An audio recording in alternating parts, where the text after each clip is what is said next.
Hello everyone, in this video I'm going to just go over how do we actually use WebAssign. So this is just a sample homework that I have, and I'm just going to highlight all the big stuff.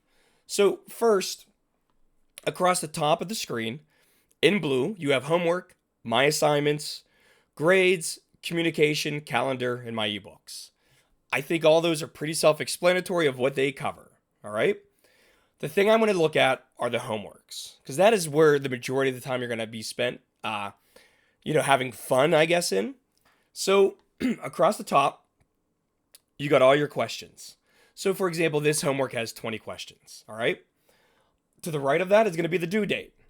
The due date is always going to be here, nice and big, but sometimes I realize life can get in the way. So you might need to request an extension. If you want to request an extension, all you have to do is click on it. This window pops up here, and then you just click on whatever day you want it to be extended till. So let's say the 13th, and you do not have to worry about the time. I will always make the time 11:59 p.m. All right. If you want to go ahead and type me a message, you can, that's fine. Then click on submit, and just make sure you see the screen that says request submitted. Because then what I get is I get a notification that you requested an extension on the homework. That's fine, no problems whatsoever. I will give you the extension. Okay? Now, right here we have instructions. Normally, I would just type, this is what the section, or this homework covers these sections, or I don't even put anything at all. All right? First question. So, let's say this, I'll just zoom in. Solve the linear equation. Simple enough, straightforward. But there are a couple things that I want to go over here. First, as soon as I click on this answer box, please notice that another little gray box popped up that says enter an exact number. If that pops up, that means they want a fraction or a number. They do not want a decimal. No decimals. Exact numbers only. That's the first thing. Second thing, additional materials. Sometimes you will see an ebook. Other times it'll have view an example. Not all questions have it, but sometimes they do. All right. On the far right side, now that I'm zooming out, you'll see my notes, which if you want to, you can go ahead and you can jot some notes down about this problem.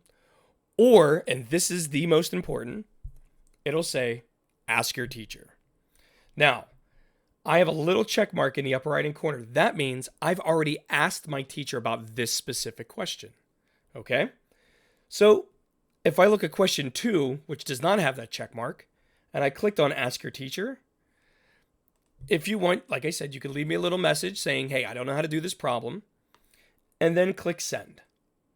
Now, why is this so important? The reason is all of you have different homework problems. So if you emailed me and you said, I don't know how to do question number 5 out of chapter 2, I would say, I don't know what that problem is, because you all have different problems. All right. Now, let's see if I can go into another homework problem. We're going to go to another section here because there's something I want you to see. Sometimes certain homework problems will have this. So just give me a second. So I'm going to click on this answer box and watch the far right side of your screen. So I clicked on the answer box, and notice on the far right side of the screen, you have this math pad. Underneath the math pad, it has a lot of different features. For example, you could put a plus sign, minus sign, multiplication, division. But most importantly, you have a fraction bar, square root, and exponents. Okay? So let's say, for example, the answer was 5/8. Well, you would click here first to get the fraction bar. Look inside the answer box. Now you see a fraction. You would hit 5, the down arrow, and then the number 8. And bingo, there you go. You just put in a fraction. Other times, you're going to be using maybe symbols like pi or infinity. All right?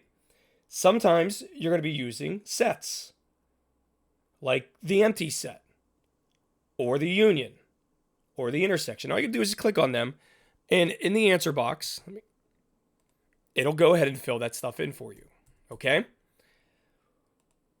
Probably the most important thing is to always read inside of the parentheses because they tell you what they want, all right? WebAssign is not a nice person. It doesn't care about your feelings. And what I mean by that is if you do not answer it the way they want, they just mark the whole thing wrong. Whereas if we were in class, like person to person, and let's say you wrote something incorrectly, I would be a lot more lenient. So just please take your time when you're inputting answers. All right? And that's basically it for this video. So I'll see you in the next one.